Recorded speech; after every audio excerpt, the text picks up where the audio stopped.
Zoom on news Marathi, प्रत्येक घरासाठी, घरातील प्रत्येकासाठी। नमस्कार, मी Swapnil Suryavanshi. Zoom on news मध्ये आपल्या सर्वांचं स्वागत। बुलेटिनच्या सुरुवातीला एक नजर हेडलाईन्सवर।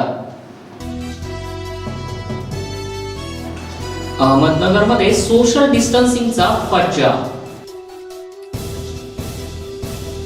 अवकाळी पावसामध्ये वीज पडून सोलापुरात 2 जनावरांचा मृत्यू, तर लिंबूची बाग झाली आडवी। साकूर ग्रामीण रुग्णालयामध्ये कोविड-19 लस घेण्यासाठी लोकांची गर्दी।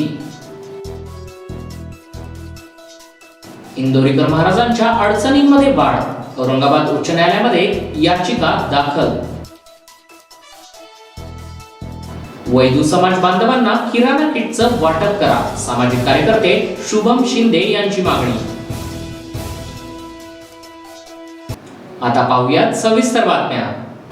कोपरगाव येथे कोविड-19चे लसीकरणासाठी नागरिकांनी तोबा गर्दी केल्याचं पाहायला मिळालं। त्यावेळेस डॉक्टरांनी आम्हाला धक्काबुक्की झाल्याचा देखील आरोप नागरिकांनी केला आहे। त्यामुळे आता कोपरगाव येथील ग्रामीण रुग्णालय आहे येथे नागरिकांनी लसीकरणासाठी केलेली गर्दी आहे। त्यामुळे आता वेगळाच वाद समोर आलाय। रुग्णालयातील डॉक्टरांनी आरोप केलाय की जनसामान्यांनी आम्हाला धक्काबुक्की केली आहे। त्यामुळे एक नवा वाद पाहायला मिळतोय। झालेली आहे काय नेमकं कारण? काल नगरहून अचानक आपल्याला आहे ना 18 ते 44 या वयोगटासाठी आपल्याला लस उपलब्ध झाली। लसचा साठा आपल्याला भरपूर आलेला आहे, पण रोज 300चं टार्गेट आपल्याला त्यांनी दिलेलं आहे। आणि कोव्हॅक्सचा वार जो आहे तो आपण वारप्रमाणे हे सेशन घेणार आहे। आज गुरुवार आहे, उद्या शुक्रवार गॅप आहे, शनिवार रविवार परत आपण कोव्हॅक्सचा 18 ते 44 वयोगटाचा घेणार आहे। पण झालं काय, इथे 44चे प्लस जे आहेत, जे सेकंड डोसवाले, कोणी फर्स्ट डोसवाले, त्यांनीसुद्धा इथं गर्दी केली। सगळ्यांना व्यवस्थित सूचना देऊनसुद्धा, सगळा ब्लॅकबोर्ड फळा लिहूनसुद्धा, जरी आव्हान केलं पत्रकारांद्वारे, आपण सगळ्यांना आव्हानसुद्धा केलं होतं, पण तरी लोकांनी न ऐकता न जुमानता इथे गर्दी केली आणि अक्षरशः आम्हाला धक्काबुक्की करण्यात आली इथं। आणि अतिशय वाईट वागणूक आम्हाला इथं मिळालेली। जोपर्यंत प्रशासन आम्हाला सिक्युरिटी देणार नाही तोपर्यंत आम्ही इथून पुढं लसीकरण करणार नाही। आज आम्ही मार खाता खाता वाचलेलो आहे। परत असं जर घटना घडत असेल तर आम्ही परत हे लसीकरण करणार नाही। सोलापूर जिल्ह्यातील पानगाव परिसरामध्ये काल वादळी वाऱ्यासह जोरदार अवकाळी पाऊस झाल्यानं शेतकऱ्यांचं मोठं नुकसान झालं आहे। या पावसामध्ये वीज पडून एक गाय आणि एका म्हशीचा मृत्यू झालाय, तर हरिभाऊ काळे यांची लिंबूची बाग या अवकाळी पावसामुळे आडवी झाली। त्यामुळे शासनाकडून लवकरात लवकर नुकसान भरपाई मिळावी अशी मागणी शेतकऱ्यांकडून होते आहे। साकूर ग्रामीण रुग्णालयामध्ये काल मध्यरात्री लस आल्यामुळे लोकांची तोबा गर्दी बघायला मिळाली। ग्रामीण रुग्णालयामध्ये 200 लसी आलेल्या आहेत। त्यामुळे वृद्ध लोकांनी लस घेण्यासाठी एकच गर्दी केली आहे। नागरिकांनी लसीकरणासाठी गर्दी करू नये याचा आरोग्य विभागाकडून वारंवार सांगण्यात येत होतं, मात्र नागरिक आता वाट बघण्याच्या तयारीत नाहीयेत। आणि आता हीच केंद्र ही कोरोनाची हॉटस्पॉट ठरली तर याला जबाबदार कोण? आणि साकूर येथे झालेली तुफान गर्दी पाहता त्या ठिकाणी देखील कोणाला संक्रमण अजून कोविड-19 लसीकरण केंद्रावर वाढण्याची शक्यता वर्तवली जाते। पुत्रप्राप्ती संदर्भात केलेल्या वक्तव्यानंतर अनीसनं औरंगाबाद उच्च न्यायालयामध्ये याचिका दाखल केली आहे। त्यामुळे आता इंदुरीकर महाराजांच्या अडचणींमध्ये वाढ झाल्याचं पाहायला मिळत आहे। इंदुरीकर महाराजांविरोधात औरंगाबाद उच्च न्यायालयामध्ये याचिका दाखल करण्यात आली असून याबद्दल संगमनेर जिल्हा सत्र न्यायालयानं खटला रद्द केला होता। त्यानंतर आता अनीस पक्षानं औरंगाबाद उच्च न्यायालयामध्ये धाव घेतली आहे। पुढील 8 आठवड्यानंतर याची पुढील सुनावणी होणार आहे। दरम्यान इंदुरीकर महाराजांसह सरकारी पक्षाला प्रतिवादी करण्यात आलाय, मात्र अद्यापपर्यंत या संपूर्ण प्रकरणावर इंदुरीकर महाराजांनी कोणतीही प्रतिक्रिया दिली नसून ॲडव्होकेट रंजना गवांदे यांनी औरंगाबाद न्यायालयामध्ये महाराजांच्या पुत्रप्राप्ती वक्तव्याबद्दल याचिका दाखल केल्याचं सांगितलं जात आहे। नेमकं काय घडलंय? इंदोरीकरांचा खटला सत्र न्यायालयाने फेटाळल्यानंतर तुम्ही त्यावेळेस सांगितलं होतं की आम्ही उच्च न्यायालयात धाव घेणार आहोत। त्या संदर्भात तुम्ही काय कारवाई केली आणि उच्च न्यायालयात आता काय त्यावर ठरलंय? उच्च न्यायालयात आम्ही रिट पिटिशन दाखल केलं आहे। 546/2021 नंबर आहे त्या पिटिशनचा, जो सत्र न्यायालयाने त्यांचं रिव्हिजन अलाउड केलं होतं आणि आमचं म्हणणं नाकारलं होतं। त्याच्या विरोधात पिटिशन दाखल केलेलं आहे आणि ते पिटिशन काल म्हणजे 5 तारखेला 5 मेला कोर्टासमोर आलं होतं हिअरिंगसाठी, चौकशीसाठी। आणि त्यात कोर्टाने 8 आठवड्यांची मुदत दिली आहे, तारीख दिली आहे आणि त्या 8 आठवड्याच्या आधी इंदोरीकर आणि जे संबंधित आहे सरकार जे पार्टी आहे त्या सर्वांनाच नोटिसा काढल्या आहेत आणि नोटिसा बजावल्यानंतर पुढचं ते चौकशी होईल. इंदोरीकरांना नोटीस गेली आहे का आणि पुढची प्रोसेस काय राहील? अद्याप इंदोरीकरांना नोटीस गेलेली नाही. काल ऑर्डर झाली आहे, म्हणजे आता त्या इथून पुढे नोटिसा निघतील आणि नोटिसा गेल्यानंतर इंदोरीकर त्यांच्या वकिलांच्या मार्फत हजर होतील. सरकार जी पार्टी आहे ते हजर होतील आणि आपापलं म्हणणं मांडून पुढे पिटिशन चालेल. अद्याप नोटीस गेलेली नाही आहे. काही मीडियाच्या मध्ये काही चुकीच्या बातम्या आलेल्या आहेत की इंदोरीकरांना नोटीस गेली आहे आणि पुढच्या आठवड्यात चौकशी आहे, तर त्या अशा अर्धवट आणि चुकीच्या माहितीवर दिलेल्या बातम्या आहेत. आणि खरं तर अशा मीडियाने जबाबदारीपूर्वक वागलं पाहिजे आणि अशा चुकीच्या बातम्या प्रस्तुत करू नये. वैदू समाज बांधवांना किराणा किटचं वाटप करा अशी सामाजिक कार्यकर्ते शुभम शिंदे यांनी मागणी केली आहे. कोरोनाच्या परिस्थितीमध्ये त्यांची उपासमार होऊ लागली आहे, त्यामुळे आता महसूल मंत्री बाळासाहेब थोरात यांनी त्यांना किराणाचं वाटप करावं आणि संगमनेर तालुक्यातील सगळे वैदू समाज बांधव आहेत त्यांच्याकडे तातडीनं लक्ष द्यावं अशी मागणी सामाजिक कार्यकर्ते शुभम शिंदे यांनी संगमनेर या ठिकाणी केली आहे. पासून या समाजाकडे सरकारचं दुर्लक्ष आहे. यांचं जीवन हातावर पोट भरणारं जीवन आहे. त्यांना फिरल्याशिवाय त्यांना पोट भरता येत नाही. त्यांचं परिवार हे सर्व समावेशक कुटुंब आहे. मोठं परिवार असल्याने त्यांच्या लहान मुलींना त्यांना शिकवता येत नाही. त्यांचा सर्व समाज हा एक भटका समाज आहे. त्यांना मोलमजुरी केल्याशिवाय त्यांचं पोट भरत नाही. त्यामुळे सरकारमार्फत जनतेनं त्याकडे थोडं लक्ष द्यावं आणि समाजाकडे या लॉकडाऊनमध्ये कुठला तरी अनुदान देण्याची कृपा करावी. तुम्ही आपले तालुक्याचे आमदार माननीय बाळासाहेब थोरात यांना काही मागणी केली होती का? मागणी तशी अजून केलेली नाही आहे. मागच्या लॉकडाऊनमध्ये राज्याचे महसूल मंत्री आमदार बाळासाहेब थोरात यांनी मागच्या वेळेस बरेच मदत केली होती, पण यावेळेससुद्धा त्याचप्रमाणे त्यांनी यावेळेस किराणाचं किट वाटावं अशी आमची इच्छा आहे. आणि तुम्ही आपले राज्याचे पालकमंत्री हसन मुश्रीफला काही निवेदन देणार आहात का? हो, नक्कीच देऊ. कारण की त्यांचं जिल्ह्याकडे दुर्लक्ष झालेलं आहे. कारण की आज पूर्ण महाराष्ट्रामध्ये वैदू समाज 25 लाखाच्या पुढे आहे. हा समाज कसा जगतोय याकडे अजून कुठल्याही नेत्याचा त्यांचं लक्ष नाही. हा समाज कसा राहतोय, कसा जगतोय, शिक्षणाकडे अजून त्यांचं हे नाही आहे. त्यामुळं या समाजाला न्याय द्यावे. सर्वोच्च न्यायालयामध्ये मराठा आरक्षण रद्द करण्यात आल्यानंतर राज्यातील पहिली बैठक बीडमध्ये घेण्यात आली. या बैठकीमध्ये सर्वपक्षीय सदस्य, मराठा क्रांती मोर्चाचे समन्वयक, त्यासोबतच शिवसंग्रामचे अध्यक्ष विनायक मेटे यांच्या प्रमुख उपस्थितीमध्ये ही बैठक पार पडली होती. या बैठकीदरम्यान राज्यातील आघाडी सरकार विरोधात तीव्र नाराजी व्यक्त करण्यात आली, तर आंदोलनाशिवाय पर्याय नसल्याचं देखील आमदार विनायक मेटे यांनी यावेळी सांगितलं. जिल्हाधिकारी रवींद्र जगताप यांना मराठा समाजाकडून निवेदन देण्यात येणार आहे. त्यानंतर लॉकडाऊन संपल्यानंतर जिल्हाधिकारी कार्यालयाबाहेर निदर्शनं तसेच आंदोलन देखील केलं जाणार आहे. वेळ पडली तर तीव्र आंदोलन छेडू असा इशारा देखील यावेळी मेटे यांनी दिला आहे. मराठा आरक्षण रद्द करण्याचा निर्णय झाला. या निर्णयाचा परिणाम संपूर्ण राज्यातील 35-40% समाजावर मोठ्या प्रमाणामध्ये होतो आहे. सगळे जे मुलं मुली आणि पुढचे सगळे भवितव्य या निर्णयामुळं सगळे अंधकारमय झालेलं आहे. कोणतंही भविष्य त्यांना उरलेलं नाही. असा एवढा मोठा निर्णय असताना, सगळं घाला घातला असताना आम्ही शांत बसणं हे आम्हाला परवडणार नाही. पुढच्या पिढीसाठी त्याच्याबद्दल काही निर्णय घेऊन ॲक्शन घेणं अत्यंत आवश्यक आहे, विचार करणं आवश्यक आहे.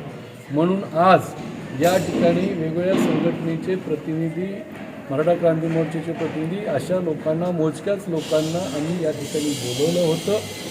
आणि हे जे सगळं झालेलं आहे, रद्द आरक्षण जे झालं आहे ते उद्धव ठाकरेंच्या नेतृत्वाखालच्या आघाडी सरकार आणि अशोकराव चव्हाणाच्या नाकर्तेपणामुळं हे आरक्षण गेलेलं आहे. म्हणून या सरकारला ठिकाणावर आणण्याच्या करता एकूण 2016 सारखे जे पूर्ण राज्यभरात मोर्चे निघाले होते तशा प्रकारचं आंदोलन करण्याचा आजच्या बैठकीमध्ये निर्णय घेण्यात आलेला आहे. याची सुरुवात आम्ही उद्या कलेक्टर इथं कोविडचे पेशंट जास्त वाढत असल्यामुळं या ठिकाणी अगोदर आम्ही कलेक्टरला उद्या निवेदन देणार आहोत प्रतिनिधी म्हणून, आणि यानंतर आम्ही लगेच परवाच त्याच्याबद्दलचे निदर्शनंसुद्धा करणार आहोत.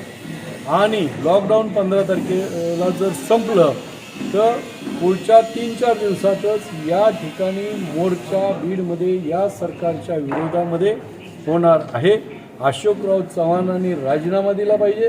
उद्धव ठाकरे यांनी राष्ट्रपतीकडे आणि पंतप्रधानांच्या नावं ठेवून वेळ काढण्याच्यापेक्षा मुख्यमंत्री म्हणून हे नेते म्हणून तुम्ही काय निर्णय घेणार, कसा दिलासा देणार, कोणता तुम्ही आरक्षण देणार हे पहिलं सांगा, बाकी नंतर पोपटपंची करा. ही भूमिका आम्ही घेणार आहे. जोपर्यंत आरक्षण मिळत नाही तोपर्यंत आंदोलन थांबणार नाही. त्याची सुरुवात आम्ही बीडपासून करू. सध्या कोरोनानं सर्वत्र डोकं वर काढलंय. रुग्णांना दवाखान्यात जागा मिळत नाही, मिळाली तर ऑक्सिजन उपलब्ध नाहीये. रेमडेसिवीर इंजेक्शन देखील काही ठिकाणी उपलब्ध नाहीये. योग्य त्या सुविधा आज रुग्णांना मिळत नसल्यानं रुग्णांची अधिक फरफट होते आहे. त्यातल्या त्यात कोविड हॉस्पिटल सर्वत्र फुल झाली आहेत. असं असताना चाळीसगाव येथील राष्ट्रीय विद्यालयाचे 2002 या वर्षातील माजी विद्यार्थ्यांनी शहरातच 50 बेड असलेले रुग्णाश्रम नावानं कोविड रुग्णांसाठी विलगीकरण कक्षाची सोय केली आहे.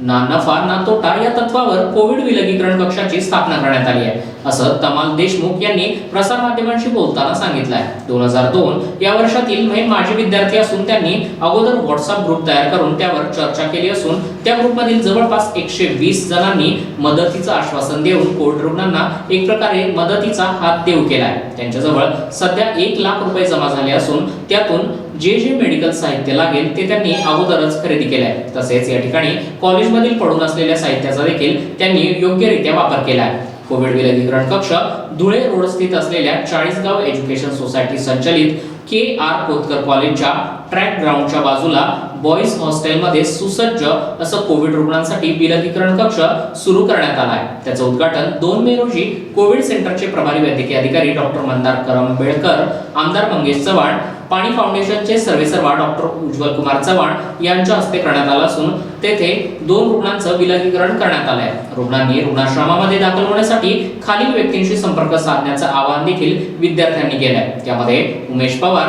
तमाल देशमुख, कुशाल चव्हाण, सचिन आमले, चुडामन पाटील, मिलिंद पवार, डॉक्टर सुधीर देसले, धनंजय सोनावणे, विशाल सोनगिरे, उमेश महाजन, स्वप्नील राखंडे यांच्याशी संपर्क साधावा असं या माजी विद्यार्थ्यांनी कळवलं आहे.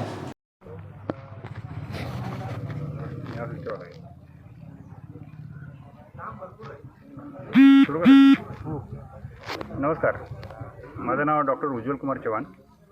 2002 बॅच राष्ट्रीय विद्यालय याचा मी विद्यार्थी आहे आणि इंडियन रेव्हेन्यू सर्व्हिसमध्ये सध्या मुंबई ते कार्यरत आहे.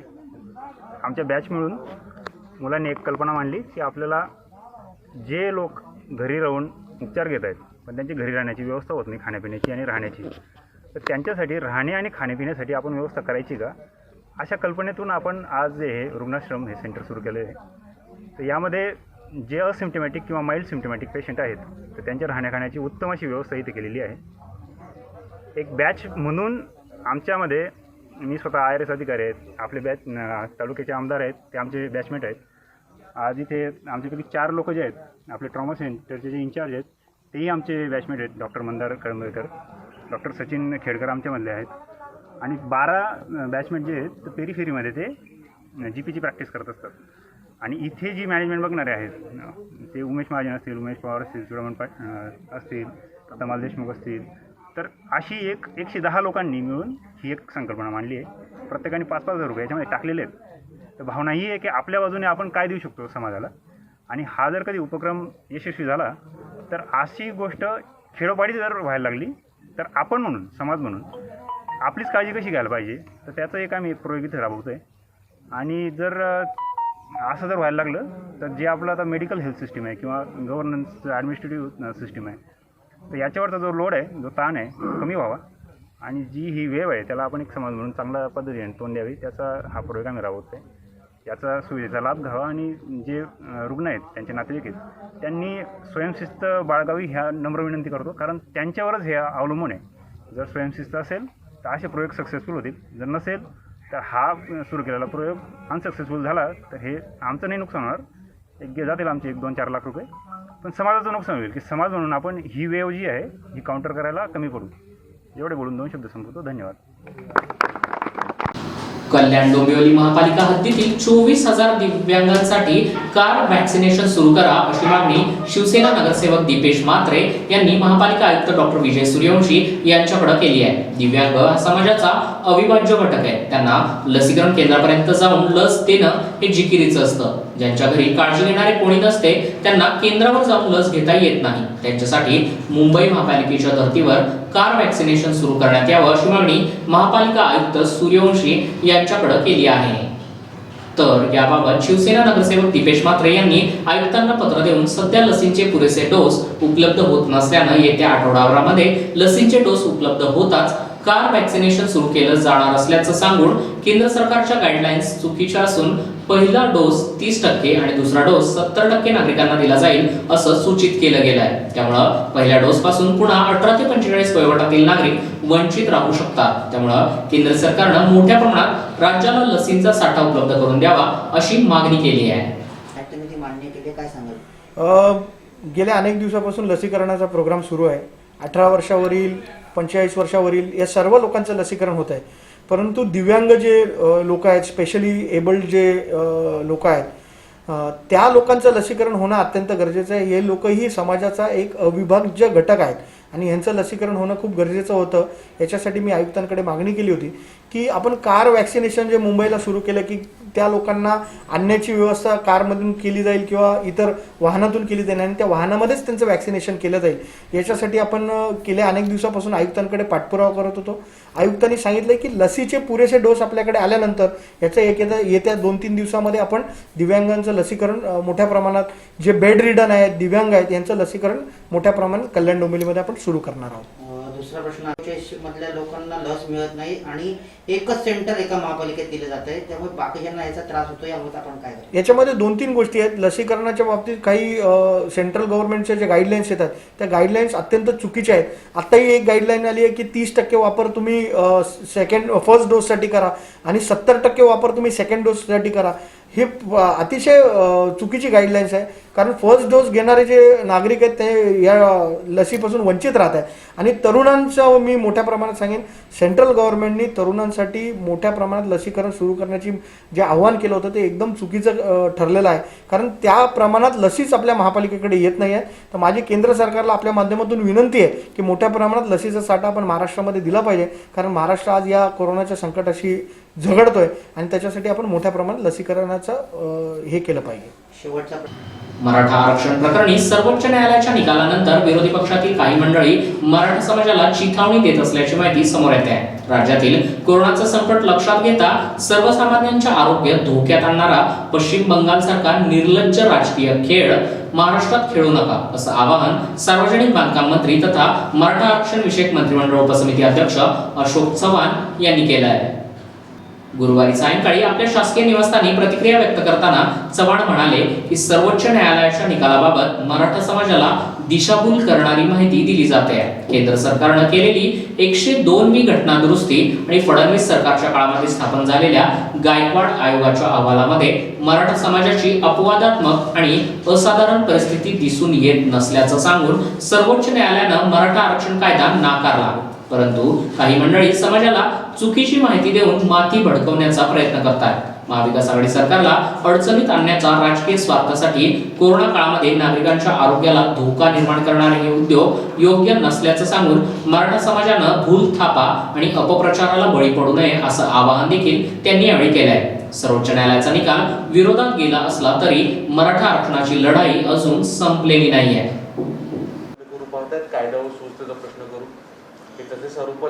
प्रयत्न हा राजकीय हेतून फायदा उचलण्याचा नक्कीच दिसतोय मला. हे जजमेंट काही सरकारने घेतलेला निर्णय नाही आहे. सरकारने बाजू तर मांडलेलीच आहे बाजूने. निर्णय सुप्रीम कोर्टाचा आहे. तर तर सुप्रीम कोर्टाच्या निर्णयावर तुम्ही कोणाच्या विरुद्ध लढा उचलता हा खरा प्रश्न आहे या ठिकाणी. नाहीच आहे ना. आता EWS हा एकच मार्ग आपल्यासमोर आहे. जोपर्यंत याच्यावर निर्णय होत नाही तोपर्यंत SCBCच्या ऐवजी EWS इकॉनॉमिकल विकर सेक्शन आहे तो आपल्याजवळ मार्ग आज ओपनच आहे, जो केंद्राने कायदाच केलेला आहे. सर, जो विरोधकांकडून कायम आरोप केला जातो की या सगळ्या सेन्सिटिव्ह विषयामध्ये चर्चेला बोलवलं जात नाही, आता याच्या बाबतीत पुढील जे काही पावलं असतील त्यावरती सर्वपक्षीय बोलवणं आता मुख्यमंत्र्यांशी याविषयी चर्चा करावी लागेल. पहिल्यांदा या जजमेंटमधून काय निघतंय बाहेर, डिटेल्स, कायदेशीर लीगल मुद्दे काय आहेत, हे सगळे बारकाईने पाहावे लागतील. म्हणजे जजमेंट हे 550 पाने असल्यामुळे त्याला भरपूर त्याच्यामध्ये बारकाईने त्याचे इम्प्लिकेशन्स काय आहेत, काय परिणाम आहेत, काय मार्ग आपल्याकडे उपलब्ध आहेत, कायदेशीर काय मत आहे, हे सगळं एक्झामिन केल्यानंतरच पुढे जावं लागेल ना. उगाच त्याच्यामध्ये काही बोलण्यापेक्षा जे प्राथमिक कालचं जजमेंट आहे ते फार त्रोटक किंवा माहिती जेवढी आहे ती फार कमी आलेली आहे. डिटेल जजमेंटमध्ये बऱ्याचशा गोष्टी आता समोर आलेल्या आहेत. ते सुद्धा त्याच्यात तुम्हाला मी निश्चितच मीडियाशी बोलून संवाद साधेल. परंतु त्या जजमेंटमधले जे विषय आहेत ते हाताळूनच मग पुढे याच्या बाबतीमध्ये काही वाच्यता करता येईल. तुम्ही आत्ता पहिला हा विषय कायदा सुव्यवस्थेचा प्रश्न आहे, हा विषय सेक्शन 144चा विषय आहे, हा विषय लॉकडाऊनशी निगडीत आहे. त्यामुळे अशा प्रकारच्या महाराष्ट्रात मोर्चे निघायचे वगैरे, पण तो आजचे निर्बंध एका वेगळ्या म्हणून मी म्हणालो की याचा फायदा म्हणजे बंगालमध्ये, आसाममध्ये, इतर केरळामध्ये निवडणुकीच्या वेळेस जे काही प्रचंड गर्दीसाठी आणि ज्याला सुप्रीम कोर्टाने खूप तामिळनाडूमध्ये आक्षेप व्यक्त केले होते ते तरी किमान त्याचं लक्षात ठेवा. आज लोक मरत आहेत, तिथे संसर्ग होऊ नये म्हणून सोशल डिस्टन्सिंगच्या गोष्टी आपण करतो आहे आणि दुसरीकडे राजकीय फायदा उचलण्याकरता आम्ही जर करतो आहे. हा लढा हा एकमेकांशी नाही आहे. तर हा सगळा विषय जो आहे तो कायदेशीर विषय आहे आणि कायदेशीर विषयासाठी आंदोलन कोणावर करणार तुम्ही. विषय असा आहे, आंदोलन करायचं म्हणजे राजकीयच तुमचं भूमिका आहे. त्यापेक्षा जजमेंट वाचा आणि काय घडलं जजमेंट दुसऱ्यावर तुम्ही विषय टाकण्यापेक्षा तो एकदा तुम्ही स्वतःचं आत्मपरीक्षण करावं अशी माझी अपेक्षा आहे आपल्याकडून. सर, सांगितले ना, ठिकठिकाणी काही ठिकाणी पुतळे जाळण्याचा प्रयत्न झाला, काही ठिकाणी मोर्चे काढण्याचा प्रयत्न होतो आहे, काही ठिकाणी लोक पोरं जमवायचा, मुलं जमवायची, त्यांना काहीतरी विधानं ती जाऊन करायची, असं भाजपच्या काही लोकांनी केल्याची विधानं समोर आलेली आहेत. सर, प्रवीण दरेकर म्हणाले की प्रत्येक वेळेला केंद्राकडे फूट टाकलं होतं, आलं अंगावर घेऊन ढकललं केंद्रावर, अशा प्रकारचं वाक्य होतं. आलं अंगावर ढकललं केंद्रावर नाही आहे. हे जे काही ते दरेकरांनी जजमेंट वाचावं. मी तर म्हणजे अशी फक्त पॉलिटिकल विधानं करण्यापेक्षा सुप्रीम कोर्ट जजमेंट वाचा आणि जजमेंटच्या आधारावर उत्पन्न झालेले जे काही लीगल मुद्दे आहेत त्याच्यावर तुम्ही काहीतरी भाष्य करा. अशा वेग स्टेटमेंट्स तुम्ही करू नका अशी माझी विनंती ही विरोधी पक्ष नेत्यांना राहील. सर, लॉकडाऊन नंतर मेरा आज कोई ऐसी खबर आई है कि कई ज़िलों में राजनीतिक गतिविधियां शुरू हुई है. मराठा आरक्षण के संदर्भ में कल जब सुप्रीम कोर्ट ने फैसला सुनाया है उस फैसले के खिलाफ जगह जगह पर लोगों को उकसाने का प्रयास किया जा रहा है.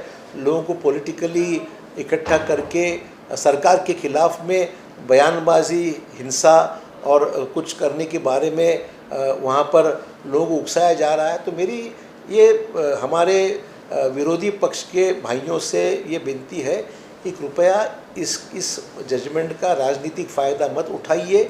इस जजमेंट के द्वारा राजनीति करने की जो आपकी जो प्रयास है उसको आप रोकिए, लगाम लगाइए.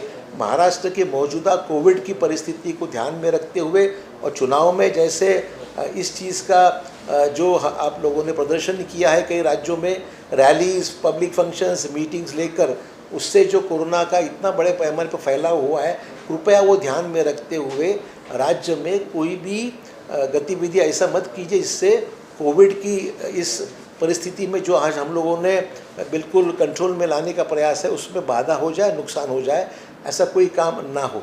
मेरा ये भी प्रयास है आपसे ये है कि कृपया राजनीतिक तौर पर इस विषय को हैंडल करना उचित नहीं है.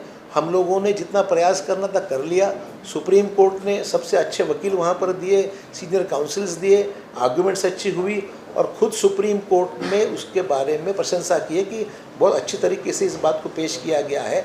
ऐसा होते हुए जब जजमेंट आता है उस जजमेंट के बारे में, सुप्रीम कोर्ट के जजमेंट के बारे में अगर टिप्पणी आपको करना है तो उचित नहीं है. हाँ, रास्ते बताए गए हैं। रास्ता हमारे सामने ये है कि 102 अमेंडमेंट जो कॉन्स्टिट्यूशन का हुआ है, उस अमेंडमेंट के तहत अभी राज्य को कोई भी समाज के सामाजिक बैकवर्डनेस डिक्लेयर करने का उसको अधिकार नहीं रहा है कोई भी स्टेट को। अमेंडमेंट होने के बाद में ये सब अधिकार अभी केंद्र सरकार के पास चले गए, सेंट्रल बैकवर्ड कमीशन के पास चले गए हैं, और सेंट्रल बैकवर्ड कमीशन ने कोई भी समाज को बैकवर्ड ठहरा के फिर वो राष्ट्रपति महोदय के कंसेंट के लिए या उनके परमिशन के लिए भेजा जा सकता है। मैंने मेरा आज कोई ऐसी खबर आई है कि कई ज़िलों में राजनीतिक गतिविधियां शुरू हुई है। मराठा आरक्षण के संदर्भ में कल जब सुप्रीम कोर्ट ने फैसला सुनाया है, उस फैसले के खिलाफ जगह जगह पर लोगों को उकसाने का प्रयास किया जा रहा है। लोगों को पॉलिटिकली इकट्ठा करके सरकार के खिलाफ में बयानबाजी, हिंसा और कुछ करने के बारे में वहाँ पर लोगों को उकसाया जा रहा है। तो मेरी ये हमारे विरोधी पक्ष के भाइयों से ये विनती है कि कृपया इस जजमेंट का राजनीतिक फ़ायदा मत उठाइए। इस जजमेंट के द्वारा राजनीति करने की जो आपकी जो प्रयास है उसको आप रोकिए, लगाम लगाइए। महाराष्ट्र के मौजूदा कोविड की परिस्थिति को ध्यान में रखते हुए और चुनाव में जैसे इस चीज़ का जो आप लोगों ने प्रदर्शन किया है कई राज्यों में, रैलीज, पब्लिक फंक्शंस, मीटिंग्स लेकर, उससे जो कोरोना का इतना बड़े पैमाने पर फैलाव हुआ है, कृपया वो ध्यान में रखते हुए राज्य में कोई भी गतिविधि ऐसा मत कीजिए जिससे कोविड की इस परिस्थिति में जो आज हम लोगों ने बिल्कुल कंट्रोल में लाने का प्रयास है उसमें बाधा हो जाए, नुकसान हो जाए, ऐसा कोई काम ना हो। मेरा ये भी प्रयास है आपसे ये है कि कृपया राजनीतिक तौर पर इस विषय को हैंडल करना उचित नहीं है। हम लोगों ने जितना प्रयास करना था कर लिया। सुप्रीम कोर्ट ने सबसे अच्छे वकील वहाँ पर दिए, सीनियर काउंसिल्स दिए, आर्गूमेंट्स अच्छी हुई, और ख़ुद सुप्रीम कोर्ट ने उसके बारे में प्रशंसा की है कि बहुत अच्छी तरीके से इस बात को पेश किया गया है। ऐसा होते हुए जब जजमेंट आता है उस जजमेंट के बारे में, सुप्रीम कोर्ट के जजमेंट के बारे में अगर टिप्पणी आपको करना है तो उचित नहीं है। हाँ, रास्ते बताए गए हैं। रास्ता हमारे सामने ये है कि 102 अमेंडमेंट जो कॉन्स्टिट्यूशन का हुआ है, उस अमेंडमेंट के तहत अभी राज्य को कोई भी समाज के सामाजिक बैकवर्डनेस डिक्लेयर करने का उसको अधिकार नहीं रहा है कोई भी स्टेट को। अमेंडमेंट होने के बाद में ये सब अधिकार अभी केंद्र सरकार के पास चले गए, सेंट्रल बैकवर्ड कमीशन के पास चले गए हैं, और सेंट्रल बैकवर्ड कमीशन ने कोई भी समाज को बैकवर्ड ठहरा के फिर वो राष्ट्रपति महोदय के कंसेंट के लिए या उनके परमिशन के लिए भेजा जा सकता है।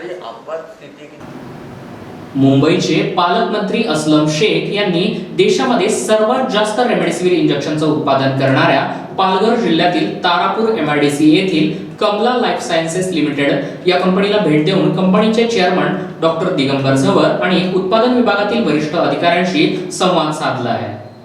माध्यमांना प्रतिक्रिया देताना अस्लम शेख म्हणाले की कंपनीच्या वाढलेल्या क्षमतेनुसार महिन्याला 30 लाखांपेक्षा जास्त रेमडेसिवीरचं उत्पादन करण्याची कंपनीची क्षमता आहे। कच्च्या मालाचा पुरवठा मुबलक प्रमाणात झाल्यास 50 लाखांपेक्षा जास्त रेमडेसिवीरचं उत्पादन कंपनी घेऊ शकते।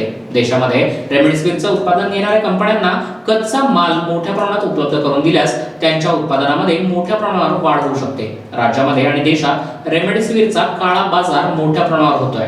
रेमडेसिवीरच्या एका कुपीची किंमत फार तर फार 2000 असायला हवी, मात्र काळ्या बाजारामध्ये 20,000पेक्षा जास्त दराने याची विक्री होते आहे। रेमडेसिवीरचा काळा बाजार रोखण्यासाठी आगामी काळामध्ये राज्य सरकार कठोर पावलं उचलणार आहे।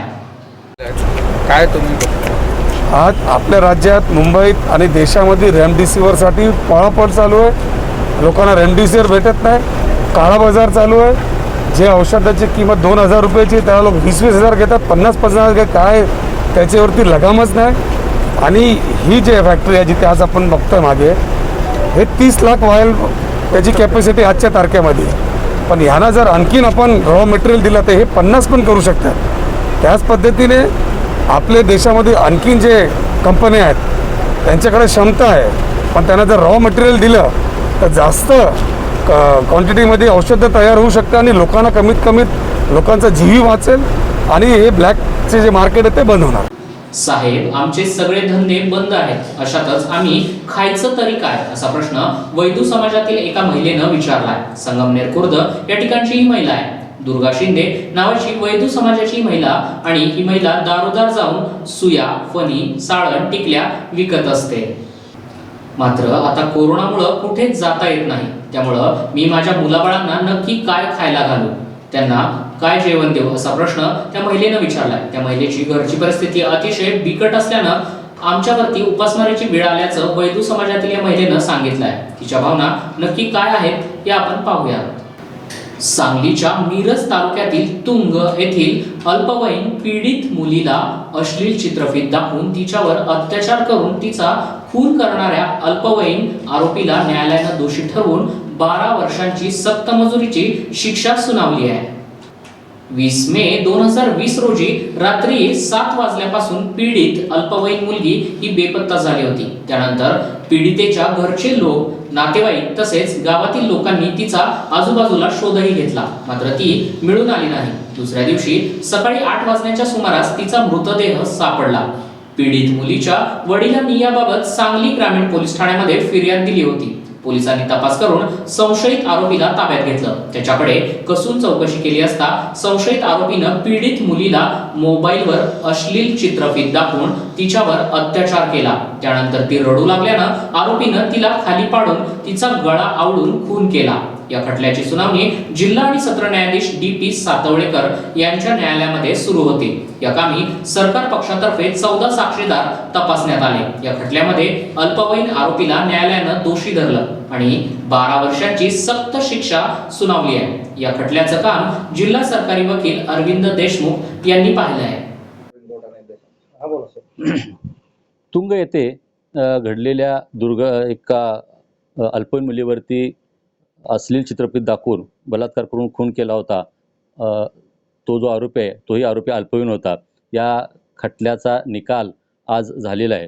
सांगली येथील जिल्हा व सत्र न्यायाधीश क्रमांक 1 श्री DB सातवळेकर साहेब यांच्यासमोर हा खटला चालला आणि त्या खटल्यामध्ये आरोपीला भारतीय दंडविधान कलम 302, 363, 376, 376 376 ब 377 तसेच पोक्सो ॲक्टमधील कलम 4 आणि 6 या कलमाखाली दोषी धरून प्रत्येक कलमाखाली 12 वर्ष सक्त मजुरी आणि 1000 रुपये दंड न भरल्यास 3 महिने साधी कैद तसेच पोक्सो ॲक्ट आणि ज्युव्हेनाइल जस्टिस ॲक्टमधील कलम 75 अन्वये 1 वर्ष साधी कैद तसेच भारतीय दंडविधान कलम 363 अन्वये 3 वर्ष सक्षम कारावास आणि 1000 रुपये दंड अशी शिक्षा सुनावलेली आहे. आता या केसमध्ये प्रॉसिक्युशनच्या वतीनं एकूण 14 साक्षीदार तपासले होते. त्यातील फिर्यादी, पंच, डॉक्टर आणि तपासी अधिकारी अशोक विरकर यांच्या साक्षी मेहरबान कोर्टाने ग्राह्य धरलेले आहेत.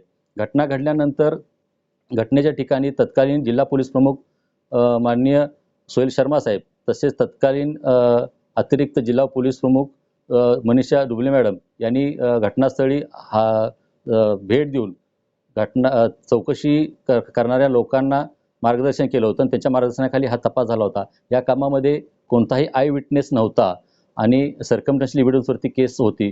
पोलिसांनी अतिशय सूक्ष्मपणे या केसचा तपास करून सर्कमस्टन्सेस गोळा केली होती. या केसचं महत्त्व असं की निर्भया खटल्यानंतर ज्युव्हेनाइल जस्टिस ॲक्टमध्ये काही तरतुदी दुरुस्ती केली गेली. त्यामधील सेक्शन 75 नुसार जर हिनस कृत्य जर एखाद्या अल्पवयीन आरोपीने केलं असेल तर त्याची जी केस आहे ती केस IPC सेक्शन खाली विशेष न्यायालयाकडे चालवण्याची तरतूद झाली होती. त्या तरतुदीनुसार महाराष्ट्रात म्हणण्यापेक्षा भारतात ही पहिली केस चालली आणि त्या पहिल्या केसमध्ये शिक्षा सुनावलेली आहे. राज्यामध्ये 3ऱ्या टप्प्यातील लसीकरण सुरू असून लसींचा साठा कमी असला तरी जिल्ह्यामध्ये नियोजनपूर्वक लसीकरण सुरू आहे. रोटेशन पद्धतीनं केंद्र बदलण्यात येणार असून त्याची माहिती दिली जाईल. नागरिकांनी नोंदणी करून दिलेल्या वेळेमध्ये केंद्रावर जावं आणि सहकार्य करावं असं आवाहन उस्मानाबादचे जिल्हाधिकारी कौस्तुभ दिवेगावकर यांनी केलं आहे. 1 मे पासून उस्मानाबाद जिल्ह्यामध्ये लसीकरणाचा 3रा टप्पा सुरू झालेला आहे. कोविड लसीकरणाचा आणि कोविशिल्ड आणि कोवॅक्सिन या दोन्ही लसींचं वितरण सुरू झालेलं आहे. मात्र त्या अनुषंगाने लोकांमध्ये काही शंका आहे, काही अडचणी आहेत, त्याबद्दल मी आपल्याशी थोडक्यात संवाद साधणार आहे. आपल्या जिल्ह्यामध्ये 18 वर्षाच्या वरील टार्गेट जी संख्या आहे, लोकसंख्या आहे, ज्यांना आपल्याला लसीकरण करायचं आहे, ती 12,59,257 इतकी आहे. आज रोजीची जर आपण परिस्थिती लक्षात घेतली तर आपल्याला 1,80,000 डोस आतापर्यंत प्राप्त झाले आणि 1,35,508 लोकांना पहिला डोस मिळालेला आहे. म्हणजे आपण 10% जास्त नागरिकांचं लसीकरण आतापर्यंत पूर्ण केलेलं आहे. मला सांगताना अभिमान वाटतो की उस्मानाबाद जिल्ह्यामध्ये 0% लसींची नासाडी आहे, जेणेकरून आपल्याला प्राप्त होणारी प्रत्येक लस ही नागरिकांना मिळावी या प्रयत्नामध्ये आपण आतापर्यंत यशस्वी झालो आणि आपल्याला पुढेही अशाच पद्धतीने कारवाई करायची आहे. लसीकरण केंद्रांचा जर आपण विचार केला तर आपल्या जिल्ह्यामध्ये 211 लसीकरण केंद्र आहेत. त्यापैकी जिल्हा रुग्णालयामध्ये 2, आयुर्वेदिक रुग्णालयात 1, आपल्या उपजिल्हा रुग्णालयात 4 आणि रुरल हॉस्पिटलमध्ये 6 ही आपली मुख्य केंद्र. 45 आपल्या PHC ज्या आहेत, प्राथमिक आरोग्य केंद्र, ते सब सेंटर 153 आणि इतर साईट्स 13. अशा पद्धतीने आपण 211 ठिकाणी लसीकरण आतापर्यंत यशस्वीपणे केलेलं आहे. मात्र लोकांमध्ये एक संभ्रम असा तयार होतो आहे की या 211 ठिकाणी एकाच वेळेस लसीकरण आपल्याला उपलब्ध होणार. मात्र मला आपल्याला एक आवाहन करायचं आहे की लसींची संख्या मर्यादित असल्यामुळे आपण रोस्टरनुसार प्रत्येक ठिकाणी लसीकरणाचे सेशन घेत आहोत. लोकांना आता उद्या लसीकरण कुठं आहे याची माहिती मिळायला काही अडचणी निर्माण होतात. त्या दृष्टीने आता आपण एक उपक्रम सुरू केलेला आहे की आपण समाज माध्यमांमध्ये रोज ही माहिती प्रदर्शित करणार आहोत की उद्याचं लसीकरण कुठल्या कुठल्या केंद्रांवर होणार आहे, जेणेकरून लोकांची धावपळ होणार नाही, गर्दी होणार नाही. आणि नागरिकांनाही आवाहन आहे की हे जे आपण माहिती प्रदर्शित करू ती आपण जिल्ह्याच्या वेबसाईटवर पण प्रदर्शित करायला सुरुवात करू, जेणेकरून ही माहिती मिळाल्यानंतर अकारण गर्दी आपण टाळावी. आपलं रजिस्ट्रेशन झाल्यानंतर आपल्याला SMS आल्यानंतर बोलवल्यानंतर आपण त्या लसीकरण केंद्रावर यावं, अनावश्यक गर्दी टाळावी.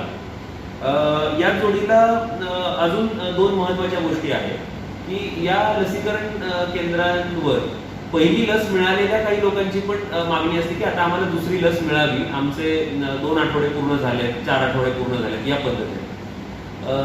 तर मला हे सांगायचं आहे की 8 आठवड्यानंतर सुद्धा लस घेतल्यानंतर त्याचा काही विपरीत परिणाम होत नाही, ती उपयुक्तच ठरते. त्यामुळं लस प्राप्त झाल्यानंतर आपलं सेशन आल्यानंतरच आपण यावं, त्याच्याबद्दल आपण कुठलीही शंका मनात ठेवू नये. मला सगळ्यांना एक आवाहन आहे की आपल्याला जास्तीत जास्त लोकसंख्या कव्हर करणं आपल्याला गरजेचं आहे आणि त्याच्याकडे आपण सगळ्यांनी प्राधान्य द्यावं. या दृष्टिकोनातून अजून एक महत्त्वाचा जो उपक्रम शासनाने उस्मानाबाद जिल्हा प्रशासनाने जो राबवलेला आहे तो माझे कुटुंब माझी जबाबदारीचा 3रा टप्पा आहे. महाराष्ट्रात आपण सध्या एकमेव जिल्हा आहोत की ज्यांनी एवढ्या मोठ्या प्रमाणावर आता परत डोर टू डोर सर्व्हे पूर्ण केला. तर यात आपल्याला 56,951 व्यक्ती अशा आढळल्या आहेत की ज्या दुर्धर आजाराने ग्रस्त आहेत, कोमॉर्बिड आपण ज्याला म्हणतो, सहव्याधी असलेले जे आहेत असे व्यक्ती आपल्याला सापडले आणि आपण त्यांचं लसीकरण करण्याला प्राधान्य देत आहोत. त्यात आजची जर परिस्थिती आपण बघितली तर 23,510 म्हणजे अशा दुर्धर रुग्णांपैकी व्यक्तींपैकी 41% लोकांचं लसीकरण आपण आतापर्यंत पूर्ण केलं. आणि दुसऱ्या टप्प्यावर आपल्याला जर मृत्यूदर कमी करायचा असेल तर हे जे लोक आहेत त्यांचं लसीकरण गतीने पूर्ण करणं गरजेचं आहे, जेणेकरून त्यांना कोविड जर दुर्दैवाने झाला तर गुंतागुंत टाळता येईल. आणि आपल्याला लसीकरणातून हे लक्षात येतं की गंभीर आजार किंवा व्हेंटिलेटर पर्यंत जाण्याची जी वेळ आहे ती खूप क्वचित येते आहे. त्यामुळे सगळ्यांनी लसीकरणाच्या सुविधेचा लाभ घ्यावा हे तर आवाहन आहेच. शेवटचा मुद्दा जो मला सांगायचा आहे की ही जी 211 लसीकरण केंद्र आहेत, काही वेळेस असं होतं की उन्हाळ्याचे दिवस आहेत, गर्दी होते, ऊन असतं, तर माझी स्थानिक आरोग्य प्रशासनाला ज्या काही शाळांमध्ये आपण सेंटर घेतोय, काही सब सेंटर्समध्ये आपलं लसीकरण चालू असतं, तिथे लोकांना बसण्याची आणि सावलीची सोय असावी. काही ठिकाणी माझं लोकप्रतिनिधींना पण आवाहन आहे, सरपंच, ग्रामसेवक यांना पण आवाहन आहे की लोकांना उन्हातानामध्ये लसीकरणाला यायची वेळ येऊ नये. जर त्यांचं सेशन नाहीये आणि गर्दी आहे तर काही व्हॉलेंटियर्सच्या माध्यमातून आज आपलं लसीकरण होणार नाही, आपण कृपया विनाकारण इथे थांबू नये असा मेसेज देणं पण गरजेचं आहे. हे पहा की परिस्थिती बिकट जरी असली तरी आपल्याला या परिस्थितीवर मात करायची आहे आणि कुठल्याही पद्धतीची गर्दी, पॅनिक सिच्युएशन, गोंधळ हे वातावरण आपल्याला टाळावं लागणार आहे. आणि जर ते आपण टाळलं तर आपल्याला डॉक्टरांना, वैद्यकीय सेवेला आणि लसीकरणाच्या अभियानाला एक सकारात्मक दिशा देता येईल आणि त्याच्यातून आपल्याला जे उद्देश साध्य करायचा आहे की कोविडमुळे होणारे मृत्यू आपल्याला रोखायचे आहेत ते आपले साध्य होतील. त्या दृष्टीने मी परत एकदा या सगळ्या उपक्रमाबद्दल सगळ्यांना शुभेच्छा पण देतो आणि आपण सगळ्यांनी सतर्क राहून जागरूक राहून या लसीकरणाच्या तिसऱ्या टप्प्यामध्ये सहकार्य करायचं असं नम्र आवाहन. धन्यवाद. कोरोनाची दुसरी लाट भयंकर असून ती रोखण्यासाठी जिल्ह्याचे आरोग्य आणि महसूल तसेच पोलीस प्रशासन कसोशीनं प्रयत्न करत आहे. प्रशासनानं घातलेले निर्बंध नागरिकांच्या हिताचे असल्यानं कोरोना संसर्ग रोखण्यासाठी नागरिकांचं सहकार्य अपेक्षित आहे. चोरून व्यवसाय किंवा नियमांचं उल्लंघन करणं योग्य नसल्याचं मत जिल्हा पोलीस अधीक्षक राजतिलक रोशन यांनी यावेळी व्यक्त केलं. आता कोरोनाबद्दल मी सांगू इच्छितो की आमचे जे उस्मानाबाद पोलीसची टीम आहे तसेच मेडिकलची टीम आहे, महसूलची टीम आहे, सगळे हा प्रायोरिटी लेवलवर कोविडवर कशा प्रिव्हेन्शन करू शकतो आणि कशा ते बचाव करायचे लोकांच्या त्यासाठी कंटिन्युअस आमचे प्रयत्न चालू आहे. पण ह्यामध्ये पब्लिकचे सहकार्य पण खूप अपेक्षित आहे कारण की एक लिमिटच्या नंतर फायनली तुम्ही स्वतःहून जे निर्देश दिलेले गेलेले आहे ते गाईडलाईन्स आहे फॉलो केले नाही तर हा सक्सेस नाही होऊ शकतो.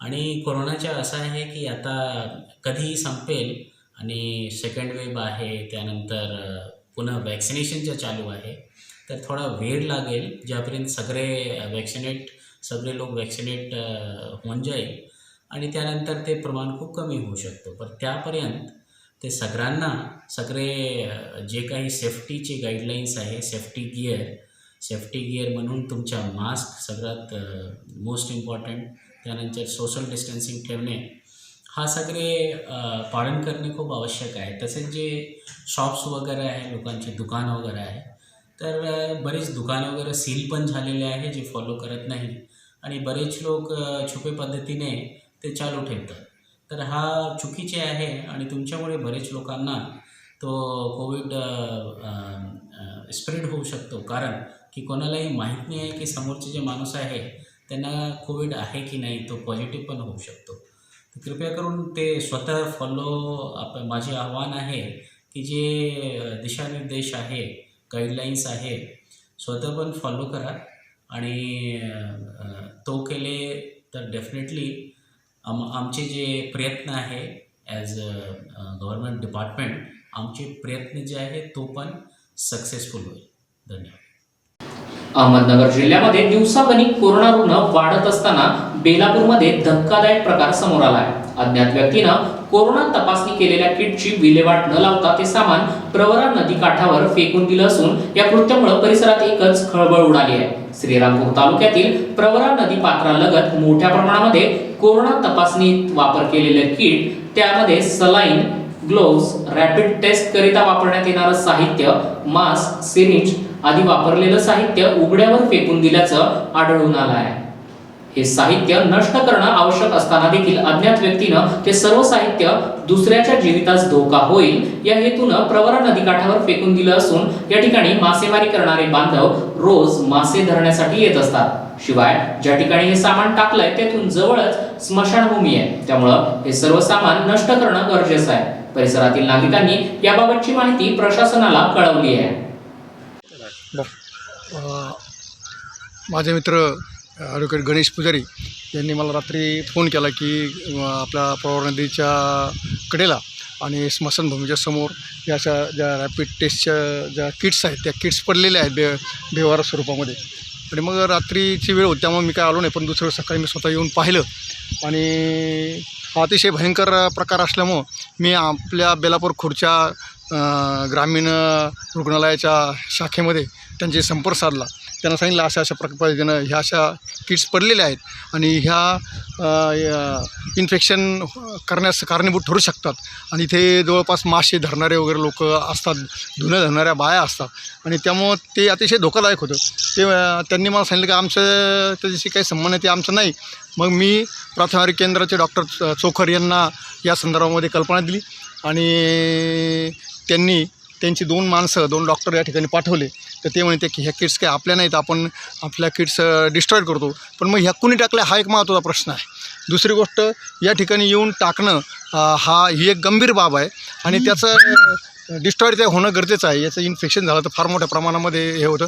म्हणून मग मी आमचे मित्र वार्ताहर देवदा देसाई यांना फोन करून कळवलं की अशा पद्धतीने इथे हे कोणतं टाकलेलं आहे हे किट्स, आणि त्या किट्स म्हणजे अशा आणून टाकलेल्याच दिसत आहेत, कारण त्या पुरात वाहून वगैरे आलेल्या अशा नाही आहेत, कारण त्याच्यावर माती वगैरे काही पडलेली नाही आणि हे इन्फेक्शन होण्यासाठी फार मोठं धोकादायक अशा प्रकारची ती बाब आहे आणि बेजबाबदारपणाचं लक्षण आहे. त्यामुळे याच्यावर कुठेतरी प्रतिबंध होणं गरजेचं आहे आणि म्हणून मी वार्ताहर साहेबांना फोन केला आणि त्यांना हे कळवलं की आणि त्यांना प्रत्यक्ष आणून दाखवलं मी.